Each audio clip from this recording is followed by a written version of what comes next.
जय श्री राम दोस्तों। प्राय सभी घर में पाया जाता है शंख। लेकिन दोस्तों ये शंख घर के अंदर किस प्रकार से रखना चाहिए, बहुत कम लोग इस बारे में जानते हैं। क्योंकि अगर आपने गलत विधि से शंख अपने घर में रखा हुआ है तो यह आपके घर में क्लेश का वातावरण बना सकता है दोस्तों। साथ ही साथ आपको आर्थिक तंगी भी प्रदान कर सकता है। तो दोस्तों आज हम शंख के बारे में कुछ ऐसी जानकारियाँ प्राप्त करेंगे जिससे कि आप बहुत सारी समस्याओं से दूर हो जाएंगे। लेकिन दोस्तों आगे बढ़ने से पहले आप लोगों से रिक्वेस्ट है कि प्लीज़ वीडियो को लाइक करिए और ज़्यादा से ज़्यादा शेयर करिए। क्योंकि दोस्तों ये शंख तीन ही ग्रहों से संबंधित होता है, चंद्रमा, बुध और मंगल। से कैसे आइए विस्तार से इसको हम आपको समझाते हैं और घर में शंख को कैसे रखना चाहिए दोस्तों, इस बारे में विस्तृत जानकारी प्राप्त करते हैं।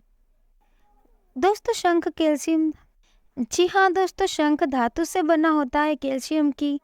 इसलिए इसको चंद्रमा से जोड़कर देखा गया है। यानी कि शंख का जो निर्माण होता है दोस्तों वह चंद्रमा है, लेकिन इसका जो खालीपन है यानी कि अंदर का जो खोखलापन है, इसका यह खोखलापन बुध कहलाता है।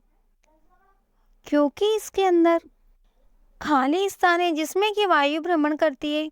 जब हम इसको बजाते हैं तो यह जो खाली स्थान है यह बुध है। जी हाँ दोस्तों, आवरण चंद्रमा है, लेकिन जब हम इसमें फूंक मारते हैं, जब इसको बजाते हैं तो इसकी जो ध्वनि है दोस्तों वह ध्वनि मंगल है। इस प्रकार से शंख तीन ग्रहों से संबंधित होता है, चंद्रमा, बुध और मंगल से। अब जैसा कि कहते हैं कि खाली दिमाग में शैतान का घर होता है। जब शंख को हम खाली घर के अंदर रखेंगे दोस्तों तो उस समय ये खाली बुध को जन्म देगा और इसमें घूमने वाली जो वायु है वो बृहस्पति होती है। तो ऐसे में हमें घर के अंदर शंख को कैसे रखना चाहिए जिससे कि शंख के द्वारा हमें शुभ फल ही प्राप्त हो, कोई भी अशुभ फल की प्राप्ति नहीं हो। तो दोस्तों इस विधान को समझ लेते हैं, क्योंकि अक्सर लोग इस बात को लेकर के कंफ्यूज होते हैं कि शंख को सीधा किस प्रकार से रखा जाता है। तो सारी बातें इस वीडियो में हम आपको बताएंगे दोस्तों कि घर के मंदिर में शंख को हमेशा सीधा रखना चाहिए। अब बहुत सारे लोग शंख को इस प्रकार से इसका जो खोखला हिस्सा होता है उसको नीचे की तरफ रख देते हैं। इस प्रकार से शंख को सीधा समझते हैं, लेकिन यह शंख सीधा नहीं बल्कि उल्टा रखा गया है। शंख को सीधा रखने की जो विधि होती है दोस्तों वो इस प्रकार होती है। शंख का एक स्टैंड होता है रखने का, वो आप प्राप्त करें। अगर आपके पास नहीं है दोस्तों तो इस तरह से आप कोई भी वस्तु ले सकते हैं जिस पर शंख इस प्रकार से रखा जा सके। तो अब आप देखिए कि यह शंख सीधा रखा हुआ है, यानी कि इसको जो ये खाली हिस्सा है ये ऊपर की तरफ आना चाहिए और बाकी का हिस्सा नीचे की तरफ जाना चाहिए। यह शंख सीधा रखा हुआ है दोस्तों।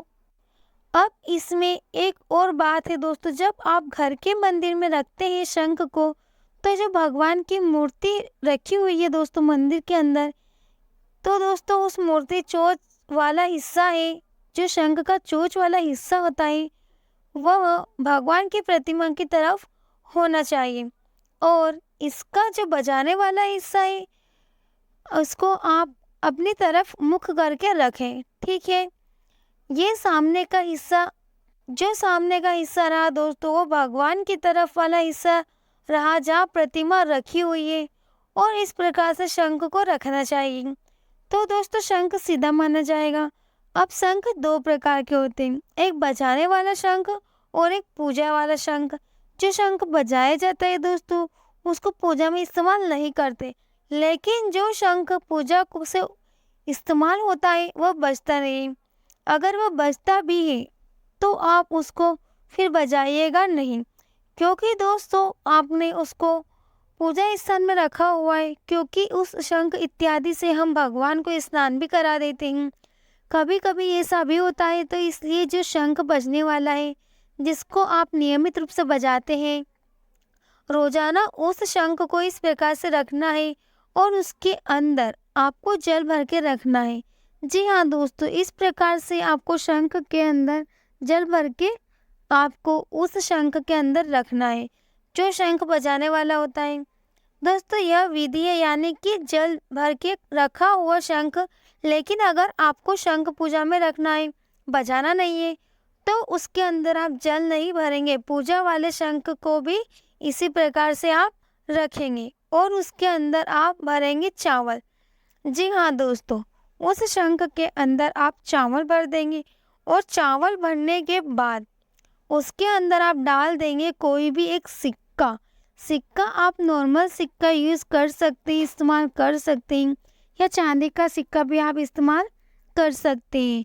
तो इस प्रकार से सिक्का डाल करके चावल भर के आप उस शंख को रखें जिसको आप पूजा में रखते हैं, और बजाने वाले शंख को आप जल भर के रखें। और अगले दिन वो जो जल होगा, जो बजाने वाले शंख में जल है, उस जल को लेकर के आप अपने मंदिर में उसका छिड़काव कर लीजिएगा। दोस्तों पूरे मंदिर के अंदर आप उस शंख का जो जल है उसका छिड़काव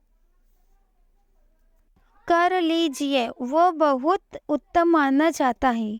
तो इस प्रकार से घर के अंदर शंख को रखने का विधान है कि घर में शंख को इस प्रकार से रखना चाहिए। आशा है दोस्तों कि आपको ये वीडियो पसंद आई होगी। तो दोस्तों आपको ये वीडियो कैसा लगा? अगर पसंद आया हो तो हमें कमेंट करके ज़रूर बताइएगा, और अभी तक हमारे चैनल को सब्सक्राइब नहीं किया है दोस्तों तो कर लीजिएगा।